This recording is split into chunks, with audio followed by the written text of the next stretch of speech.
Thank you so much for having me here. Thank you, President Bruciani. Thank you, Provost Leifert. The speakers who were before me this morning, I can't thank you because now I have to follow you. So what I want to say is what they said, and make sure you have your brownies.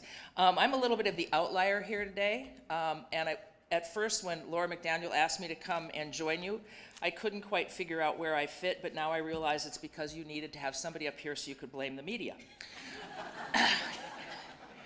We could have a long talk about that, but that's not what's going to happen.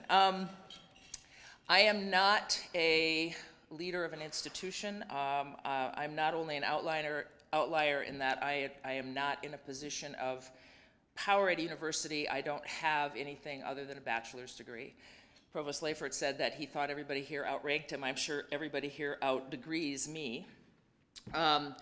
And I also am in that world where my job has not been to assertively come up with the solutions for problems, but is to ask the questions about the problems that face us and to try to find the stories of our shared problems and pass those stories along so people could find shared solutions. I'm a huge believer in the power of story to help us understand ourselves and understand where we may need to go. So that's what I want to do with you a little bit this afternoon before you go on to your next function, is tell you some stories. I'm going to do this as an a play in 3 acts.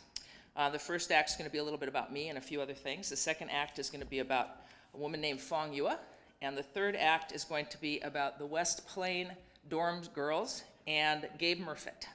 I'm also going to ask you to do a little bit of work at your tables. You'll see that there are some big index cards at your tables. I started teaching a few years back after a career in journalism, and teaching is very, very intimidating. Several of those of you who are still in the classroom, I don't know if you share my terror when I walk into the classroom at the beginning of every semester, and the only thing that gets me through is I tell myself that the students think they're more afraid of me than I am of them, and as long as I remind myself of that, we get along okay. They do call me Professor Yellow Socks at Missouri, and when I finally asked somebody why, they said because it's the students pee their pants when you walk in the room. I've also been referred to as Professor Snape. I'm not sure if that's because of my grading policy or my hair. But there you have it.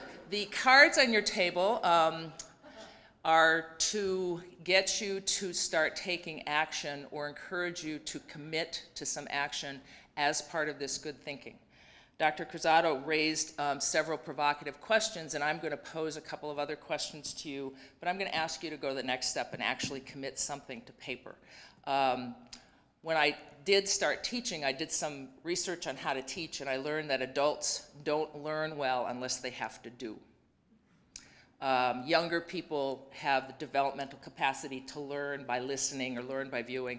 Adults, the theory goes, the research goes, and there's somebody in the room who I'm sure knows this better than I do, only learn things when they apply directly to their lives and they touch them and they have to practice them. And so I'm going to ask you to do a little bit of that. It won't be painful, I promise, and maybe we'll get something out of it.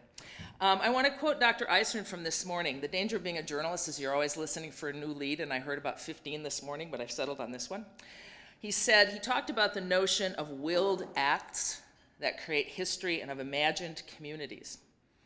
He said someone had an idea and acted on that idea, and the consequence is history. So I want to give you just a brief bit of my history, which is indeed the result of someone having an idea and acting on it, and the consequence being me and my life. My mother's family, you're going to hear some echoes here. A lot of us come from immigrant backgrounds, especially when we're of this age, of a boomer age. My mother's family were mostly Scotch, Irish, and German folk farmers who came through Canada and settled in northeastern Wisconsin in rocky, nasty moraine country in about the 1880s. My father's family are all from Poland. I don't know where, I think in the north of Poland by Gdansk. We're not quite sure. They came into Wisconsin and Chicago, Milwaukee, Wisconsin at about the same time. My father's family were factory workers. They lived in the small village I grew up in, 1,200 people when I was growing up in Pulaski, Wisconsin, 13 bars, you can do the math. My father was a gifted athlete, probably destined to be a pro basketball or baseball player, but World War II caught him at the age of 18. He spent 4 years in the Pacific Theater doing things that he never talked about when he got back. He met my mother, who was a few years behind him in high school and was a farm girl who lived out in the country 3 miles away. She was not from Polish Catholic stock. She was from the Scotch, German, Irish stock. So their worlds never really collided except in school. He met her at a dance. He thought she was something. He had an idea. He acted on it, and the consequence is history. They started having their babies in their early 20s. They didn't have much money. My father worked in a lumber yard and then later as a utility lineman all his life. My mother had 1 year of post-high school education as an accountant bookkeeper and then went back home because her mother at the age of 46 had another child. My mother was 18 and the youngest, and my mother had to go home and help on the farm and help take care of the baby. My parents started having their own kids. They did a remarkable thing, if you think about it. When each of my 2 older brothers and I were born, on the day we were born, they put $25 in a savings account for each of us. And it was listed as our college fund. And we were raised being told that that money was not to be touched until we got to college. We were told that the issue was not whether we would go to college, but where. And the issue was never who would pay for it, we would. And they managed to pull that off. So my parents raised 5 of us on this notion that every dime we ever made through our lives, half of it was walked to the bank and put in our college fund, and the other half we got to do what we wanted with. Buy a bike, buy a new pair of sneakers, whatever. The college I chose was not a land grant. I apologize. I went to Marquette University. Now, part of the reason I went to Marquette University, a Jesuit school in Milwaukee, was because the other choice when I graduated from high school in 1970 was Madison, University of Wisconsin-Madison. I wanted to go into journalism. I'll talk to you about that a little bit later.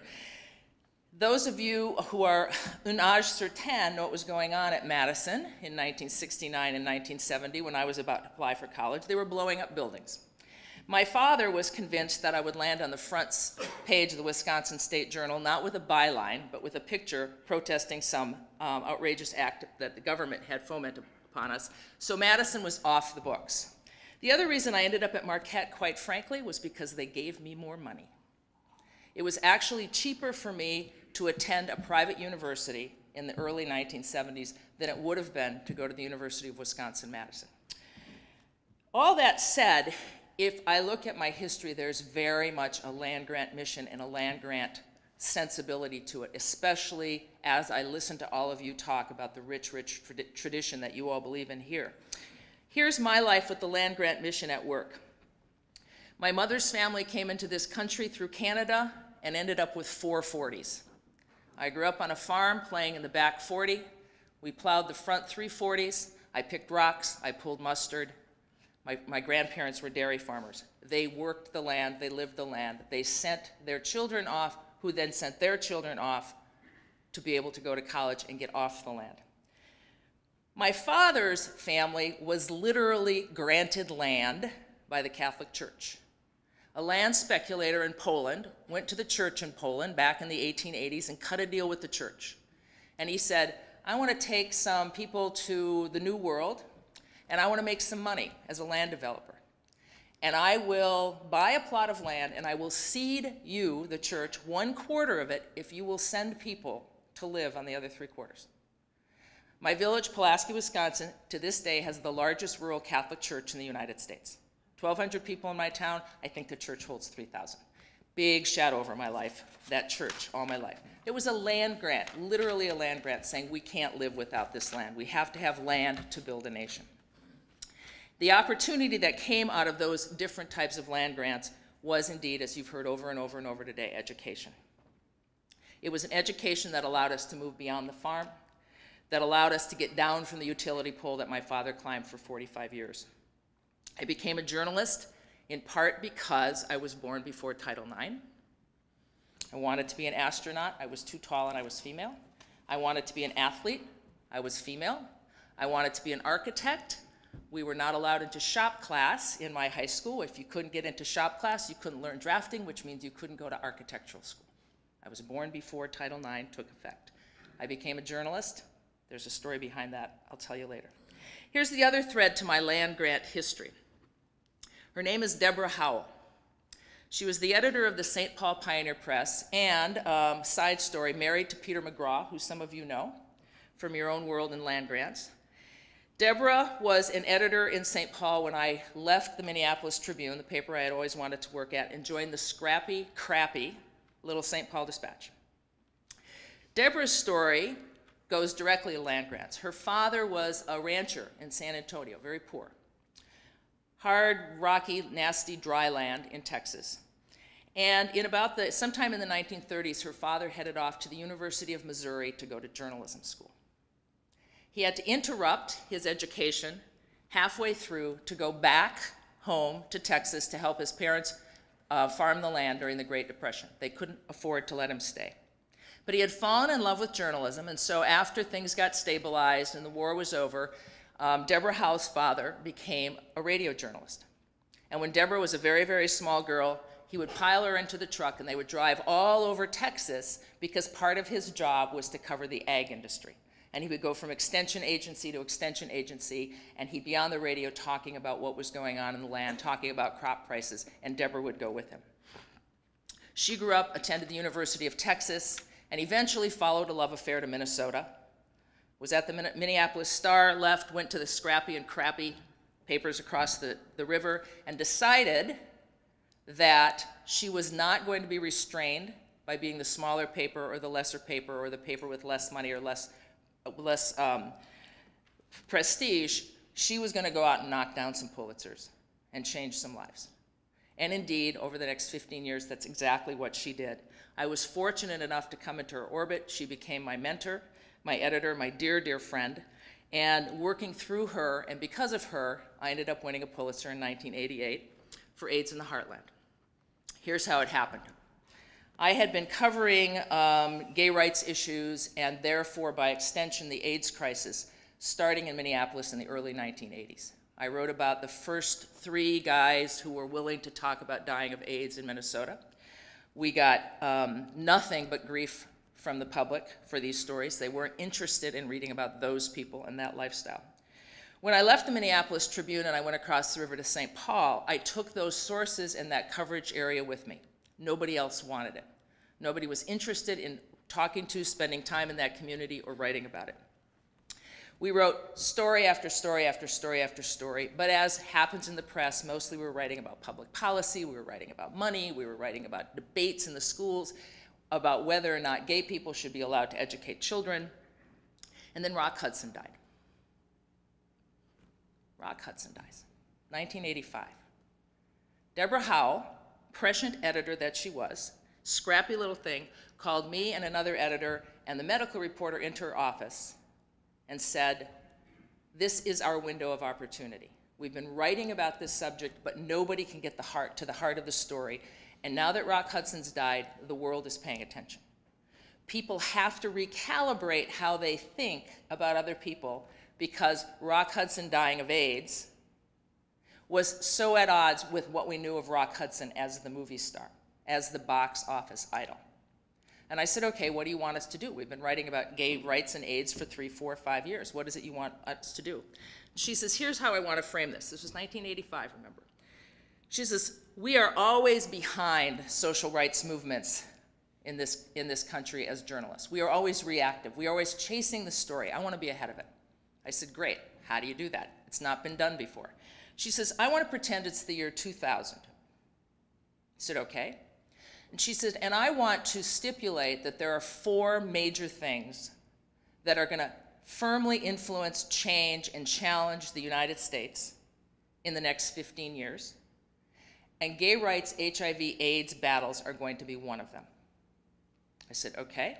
And she said, "I want you to pretend that you're sitting around at the local watering hole, slapping each other on the back in the year 2000 and talking about what you did to cover gay rights, HIV, AIDS." I said, "So you want us to talk about what we haven't done yet as if it's been done?" And she said, "Yes."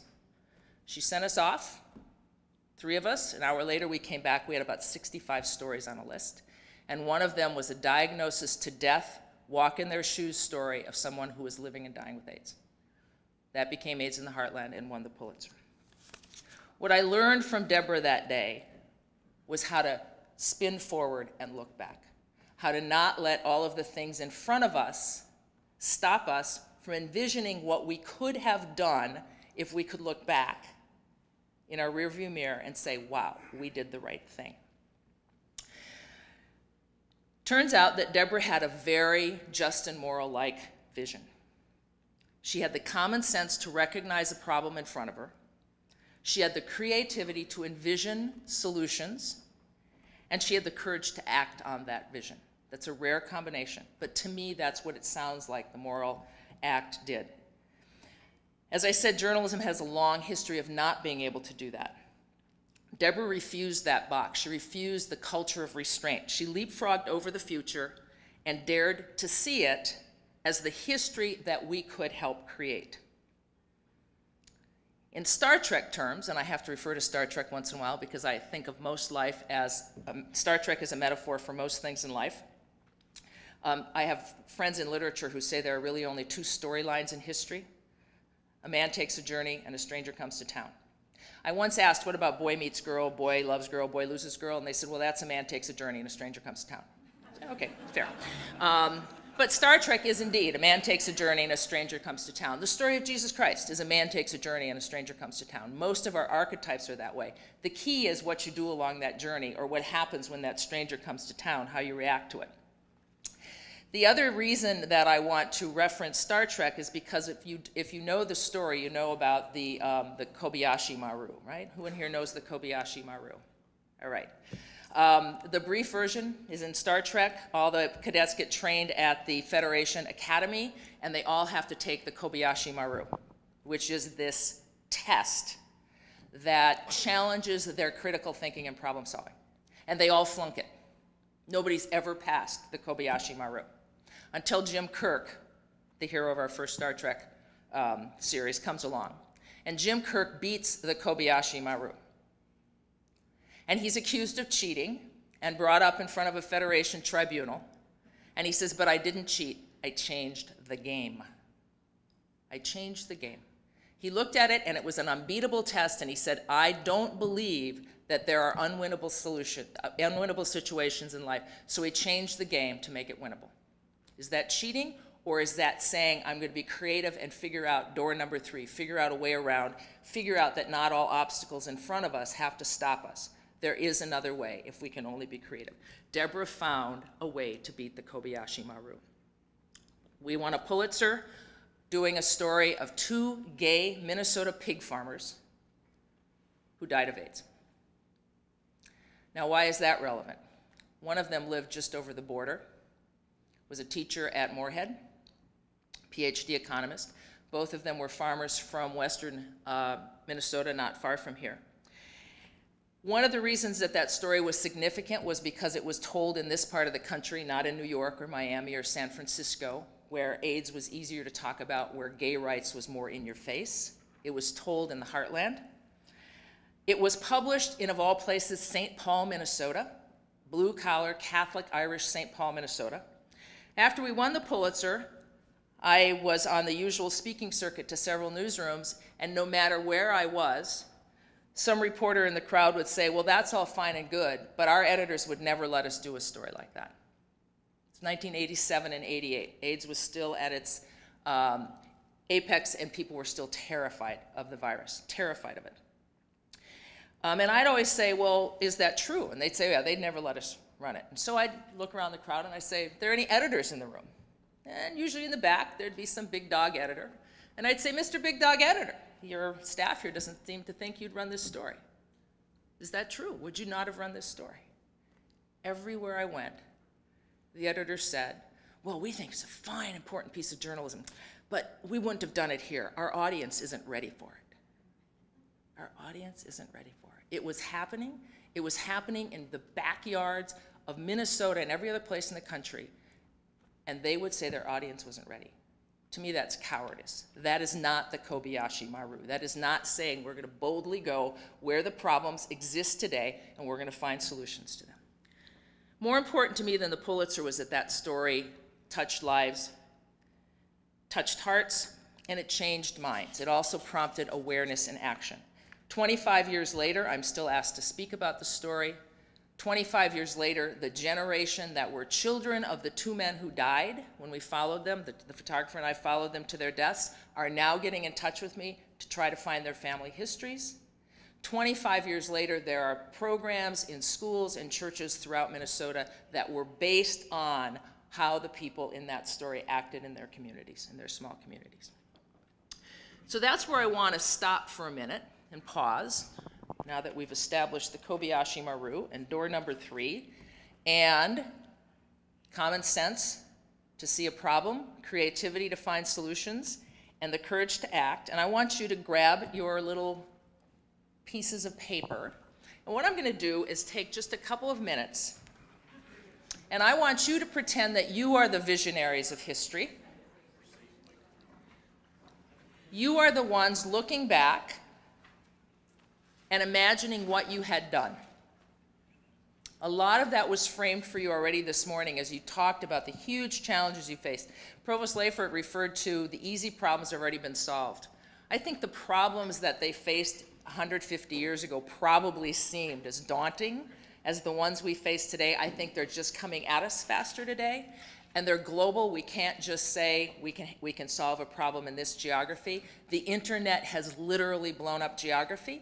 And when you blow up geography, you potentially blow up democracy. Our governments are built on a geographic framework. And if our communities are now communities of passion and communities of interest over the internet, not communities of geography, we have big problems to solve. We have to figure out how to get around that. So I want to start by just asking you to go around your table. I'm just going to take 3 minutes, and I want you to jot down what you think are the biggest challenges facing us in the next 25 to 50 years. Okay, everybody have something? I'd love to do this for a whole afternoon, frankly, but you have other things in your agenda. Everybody have a few problems they've listed? This is the easy part. We'll get to the hard part later. Here's Act 2 of my 3-act play. Her name is Fang Yue. She walked into my classroom about 5 years ago at Missouri. She was skinny, she had bad clothes and bad teeth. She was from China. She was there as a visiting scholar, and she talked her way into one of my writing classes. I told her I'd let her sit in on the class, but only if she read everything we shared as a class, and I told her that she could write, but I wouldn't edit her writing because I didn't have time. Fang Yue put a lie to all of that, and she became one of my best ever writers. And I was absolutely thrilled to work with her as an editor. She was just gifted. She saw a story, she was fearless, she went after it. Fang Yue was only with us for a semester. She went back to China. She left her job at a newspaper. She worked for an English language in Shanghai. And she returned for a time, leaving her husband and daughter up in Shanghai, to her home village in a little place called Diankou. It's about 3 hours south of Shanghai. Now, village is a relative term in China. Diankou's population was just under 2 million. Once there, Fang Yue opened a private summer school for elementary and high school students. I happened to be visiting the work she first opened her school, and she invited me there to teach with her for the first week. Now, this school is likely nothing you could imagine. Fang Yue had rented space in the upstairs of a small building in an industrial area. The streets leading to her school were lined with other businesses, mostly just garage bays that would open up and display plumbing supplies, which is what Diankou was known for. All it sold was plumbing supplies. Street after street after street of them. The school itself consisted of 2 rooms that sat above their own garage bay, no heat, 2 toilets, which was rare in China, but one was broken. She let me use the one that was fixed. The rest of the students did what the people in lots of rural China usually do, and they went out and they used the squat latrine. On the first morning of school, parents kept showing up, some with cars, some on bicycles, some on foot, to negotiate a price with Fang Yue and decide if they felt she was qualified to teach their children. It was a very chaotic situation to my Western systematic eyes. Fang Yue's 8-year-old would crawl up and down her lap while people were talking. Parents would have these long, protracted negotiations. There were always people sitting in the corner slurping on noodle soup. I never knew quite who they were. Eventually, people would leave and then come back. There'd be another protracted negotiation, and then some money would be handed over and be stuffed into a drawer in a little wooden desk, no lock on it. Later in the afternoon, after Fong Yue had finally settled things down, she took the students upstairs. There are 60 to 80 of them, aged 6 to 16, crowded into a steamy room, no air conditioning, no computers, a handful of books. Their furniture consisted of rickety wooden benches pulled up to splintery, battered tables that 3 to 4 students would share. Fong Yue herself was a stern taskmaster.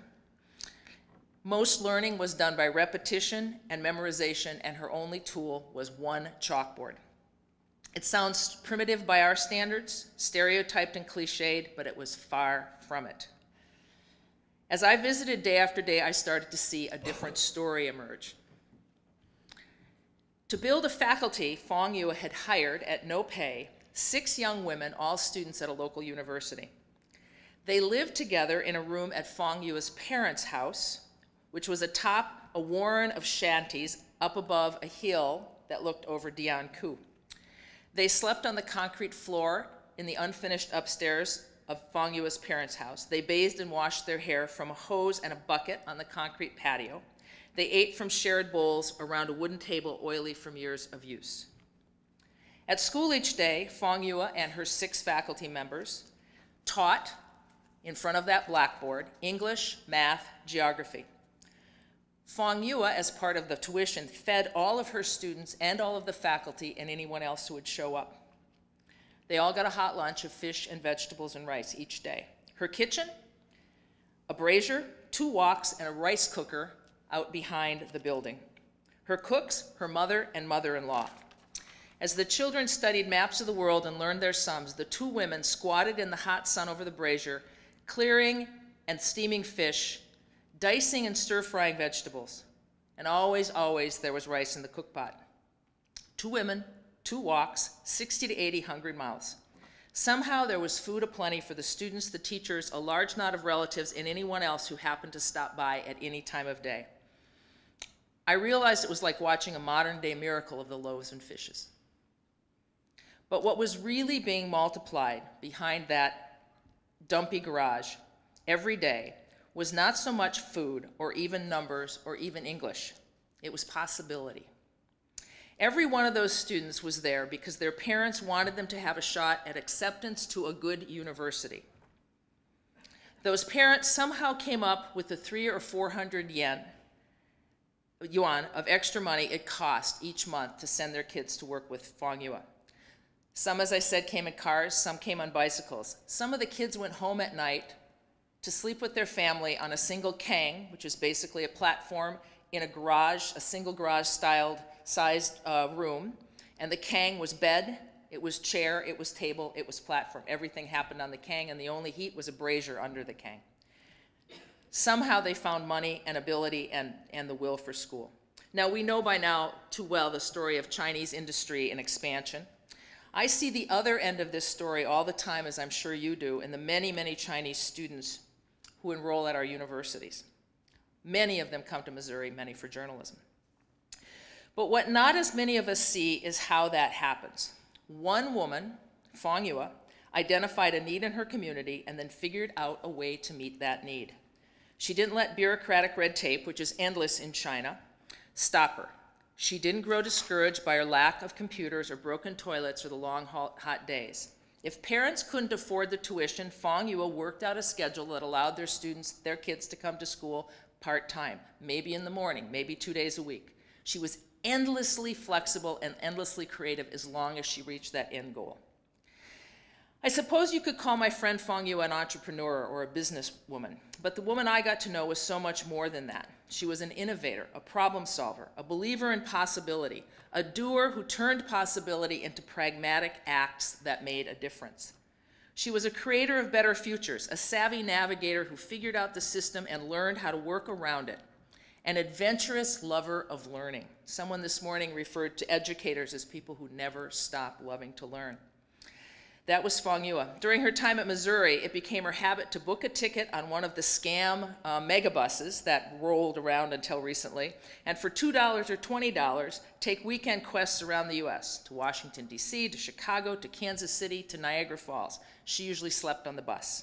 She always carried her own sandwiches with her, never stopped to buy food. She didn't have the money. But boy, she saw a lot of the U.S.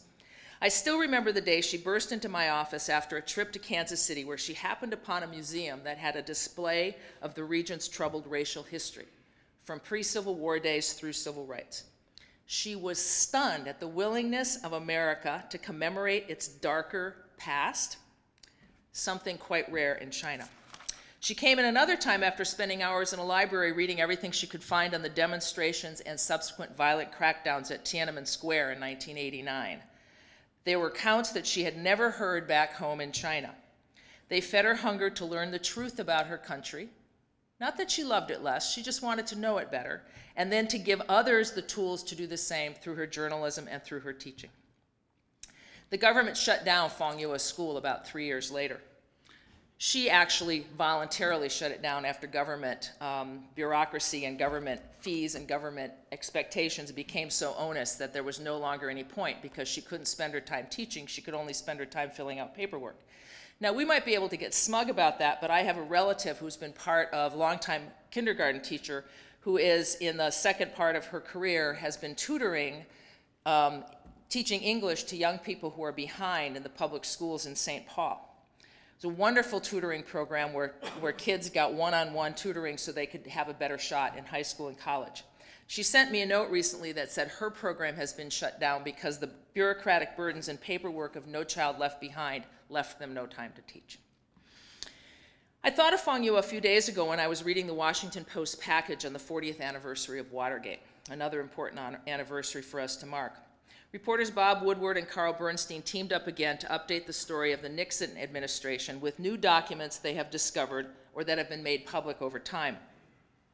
Their story is a harsh indictment of Nixon's unbridled lust for power and his stunning disdain for the law. It also is a clarion call not to forget history and a sobering reminder of the irreplaceable role a free, aggressive, independent, and financially solvent press plays in the witnessing, recording, and archiving history. I'm not talking about the media here. I'm talking about a free, independent press. They are two different things. Part of their story chronicles Nixon's war against several things in society: Democratic Party, liberals, the press, history, and the truth itself. Here's one small passage from their piece that was talking about a taped conversation that Nixon had when he was railing about Daniel Ellsberg's leaks to the press of the Pentagon Papers, which of course were the things that tore the veil off of what was happening in Vietnam. In a tape from the Oval Office on February 22nd, 1971, Nixon said, and I quote, "In the short run, it would be so much easier, wouldn't it, to run this war in a dictatorial way, kill all the reporters, and carry on with the war." You might think Nixon and Watergate and Woodward and Bernstein are far removed from events today, or from our specific focus this week on the legacy and future of the land-grant mission. Not so. Land-grant universities across the Midwest are home to some of the best journalism schools in the country. The University of Missouri, where I now teach, boasts the first journalism school in the world, and as my dean reminds me to say all the time, the first and finest. My alma mater, Marquette University, is home to the first journalism program at a Catholic university, and I'm also proud to say it was the first Catholic university in the country to admit women. Journalism education was understood by our founding fathers, as cranky as they've always been about the press, as one of the foundations of democracy, a necessity to nation building. We can't create a nation, encourage citizenship, build strong communities where people find shared solutions to shared problems, unless indeed we have access to information. There's another echo: access. Access to education, access to true, honest, vetted information, full and fair information. We grant access to education, we grant access to information, equal access, we have a shot. I told you I'd mention a little bit about how I became a journalist. I told you what I didn't get to become. My own small history is an odd echo of that larger narrative of people coming and creating something so they could create a nation. The town I grew up in, as I said, was populated by Polish immigrants, Polish-speaking immigrants. My father was a Polish speaker when he was a child. and it was surrounded by Scotch, German, Irish farmers. They had very little in common, including a religion, and church was central to everything that happened when we were growing up. My parents happened to be part of what was euphemistically known back then as a mixed marriage, because my mother was not Catholic, and my father had to take big risks to marry her, and my mother had to sign away the lives of all her children to the Catholic Church. There was no newspaper in my hometown in the 1920s and 30s, and a prescient school superintendent of the grade schools and high schools, looked around, a man named Frank Joswick, and he said, I have to combine this community. I have to create an actual community here. We have to have people who are citizens who vote and share the solutions for this community. And the only way I can do that is by getting them information. I need a newspaper. There was no way to fund a newspaper. There was no way to make money on a newspaper back then. Sound familiar? So Frank Joswick looked around and he says, well, I can't build a newspaper, but I have a high school. I have a high school. So Frank Joswick took the high school journalism program, and out of it, he began to publish the legal community newspaper in my hometown. It still publishes to this day. It's the only high school paper like it in the country. Ironically, the University of Missouri follows exactly the same model, where the university as a lab publishes the legal community newspaper. The kind of journalism I did tended to be less investigative and more about bearing witness. I liked to immerse myself in other cultures, to understand people, to figure out what their stories were, to figure out what it was about us that was the same that helped us cross our differences. I could tell you many, many, many stories like that, but what I grieve for now in my own country, while I watch journalism take a hit over and over, I see thriving and being fought for in emerging democracies where I do a lot of teaching. I told you about Fang Yue. Besa Lucy and Christian Lupsa are from Kosovo and Romania, respectively. They both came to Missouri, got their master's degrees, went back to their countries, looked around, realized they had no tradition of a free press. They tried working for other organizations and changing them. They couldn't, and so with no money, they've each started their own magazines. And they limp along, and they publish magazines every 2 months, and they've been doing it for 3 or 4 years.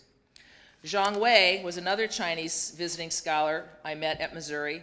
He came there because of Skype. Zhang Wei had a girlfriend he was in love with who came to the University of Virginia for school, and he'd be on Skype with her at night, talking, in the middle of the night. She'd be in Virginia, he'd be back in Shanghai or Beijing or somewhere. He happened, because of her, to pick up Tom Friedman's book, The World is Flat. And one day he was on Skype and he realized the world really is flat.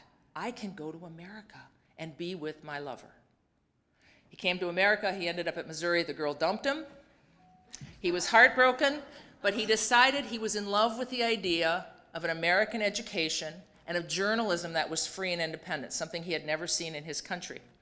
He worked for a government-owned newspaper back in China, where he was, as he told me, the editor of Most Important News.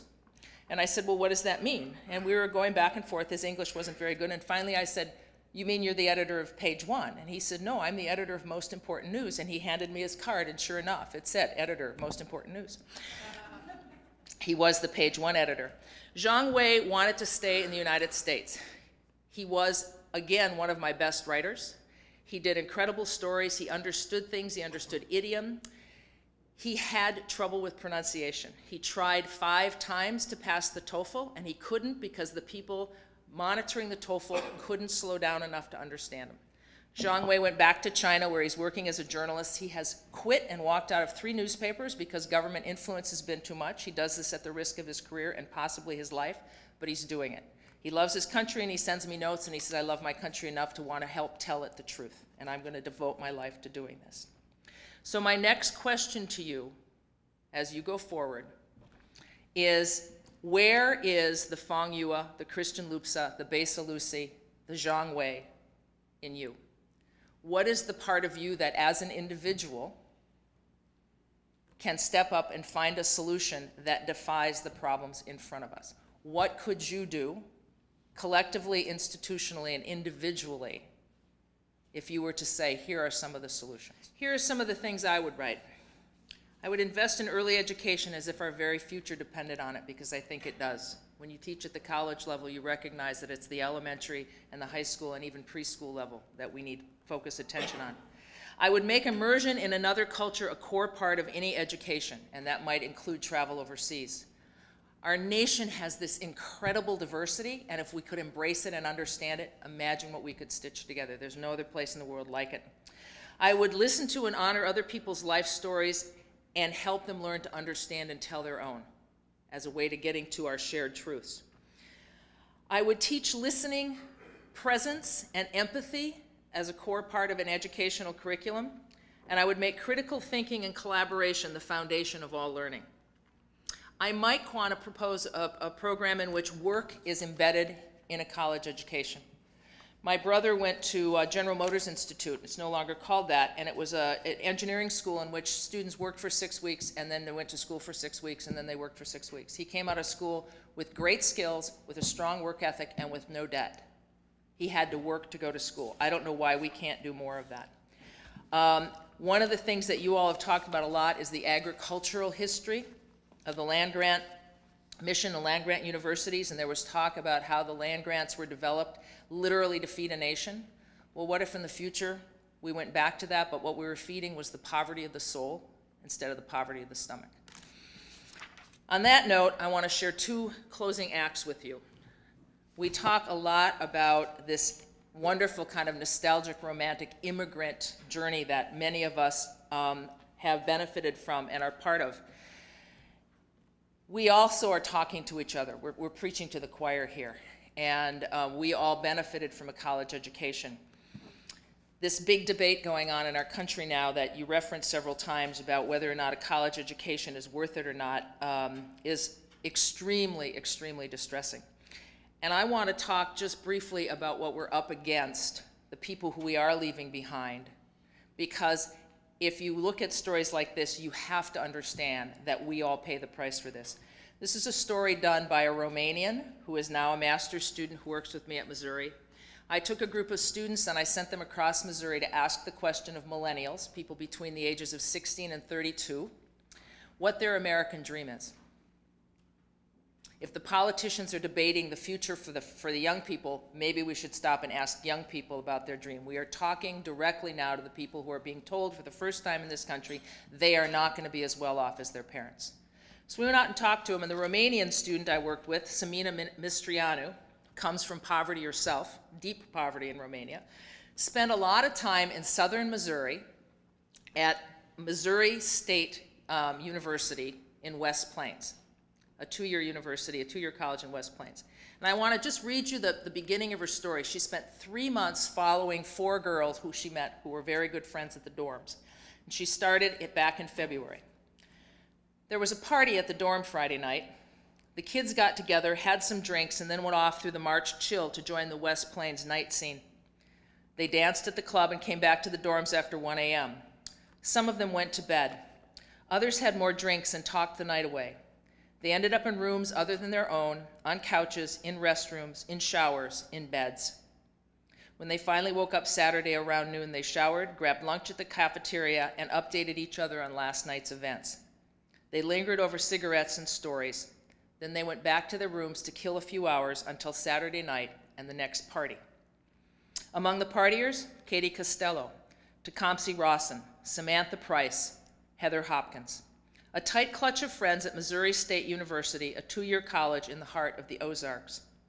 All are caught up in the drama of dorm life and the distraction of college classes.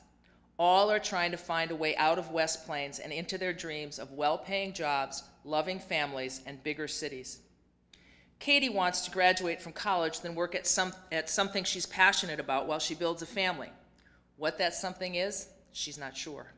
Tecumseh wants to move to a big city, maybe Atlanta, where there are plenty of professional black men to meet, attend beauty school, and have her own nail salon someday.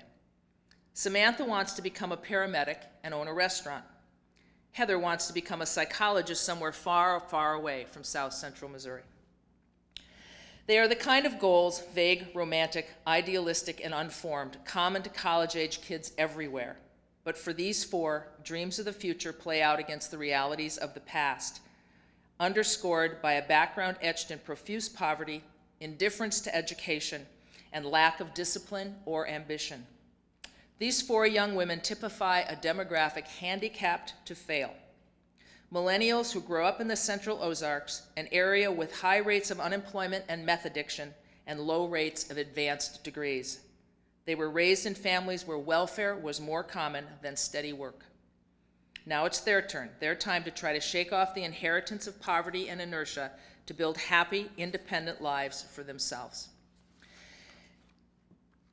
Samina followed these girls for 3 months, wrote about them in a series that we're going to publish next month. None of them made it through the semester. They ended up dropping out of school, moving in with loser boyfriends. The strongest one in the bunch finally gave up school and joined the National Guard, or thought she was going to until the National Guard told her she was 6 pounds overweight. She's trying to lose the weight now. It's tough when you party all the time. Samina, as she was writing this story, and I kept looking at it as editor and saying, you know, this is pretty discouraging. Why do you want to write about these young women? And she says, because they're really fine people. They're really fine people. Now understand, this is somebody coming from Romania, watching young Americans who have all of the opportunity in theory in front of them and aren't seizing it. So towards the end of the story, Samina wrote this. It would be easy to watch how these girls party, skip classes, and make random questionable decisions and not see much beyond that. It would be easy to chalk them off as irresponsible members of the lost generation. It would be easy to miss their warmth and their kindness, how they take care of each other, how conscious they are of the effects of their decisions, and how terribly they struggle. This is what would be harder. To ask how the lives of these girls and others like them might have been different had they been born in a different family, in a different place, or in a different culture, with a different chance. Bit of a downer, that's what we're up against. And if people can say that that doesn't cost us as a society to not find a solution for people like this who live in this reality, I think we're deluding ourselves. I want to leave you on a happier note. One last story. This is a story about a young boy named Gabe Murfitt.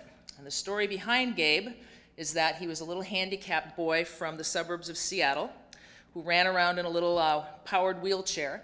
And a photographer in his suburb was enchanted with him and started following him around and taking pictures. And then we found out one day that Gabe was being asked to throw out the first pitch of the opening day of the Seattle Mariners season on his 13th birthday. There's a story. Got a reporter, attached her to it. She comes back to me and she says, I don't want to do the plucky disease cripple, we call it the cripple of the week story in journalism. Sorry, we're a little rude.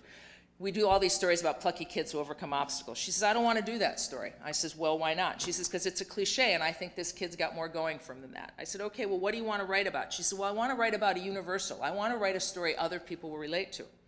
So we had a long talk and I said, okay, how are you going to make me relate to him? I don't have his severe handicaps. He had severely atrophied legs and he was born with no arms.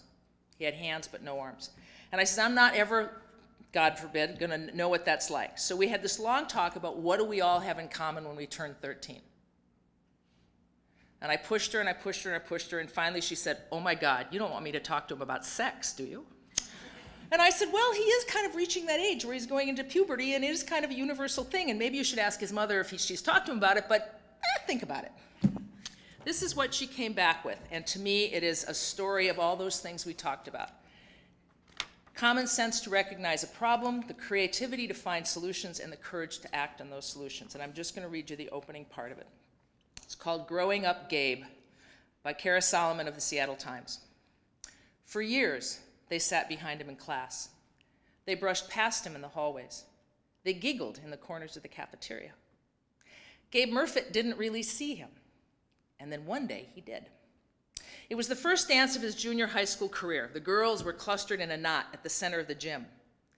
Gabe's best friend cut through the crowd. He picked out a tall, thin, brown-haired one with braces on her teeth. He asked the question, will you dance with Gabe Murfitt? Okay, she said, but only if he asks me himself. Gabe left his wheelchair by the edge of the gymnasium. He moved toward the girl on his knees. He ignored the queasy stomach.